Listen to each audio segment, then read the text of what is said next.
আসসালামু আলাইকুম গাইস, আমরা দেখেন সিলেটে সাদা পাথর ভ্রমণ করার জন্য নৌকা দিয়ে পার হচ্ছি।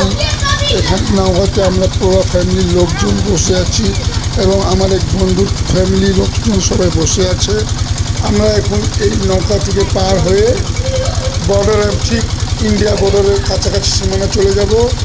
সেখানে আমরা সাদা পাথর আছে, সিলেটের বিখ্যাত নাম করা সাদা পাথর। সে পাথরে যায় আমরা সবাই পানিতে ঝর্ণা দিয়া গোসল করব, তারপরে আমরা ওখানে খুব এনজয় করব, আনন্দ করব। আপনারা গাইস দেখতে থাকেন আমাদের ভিডিওটা।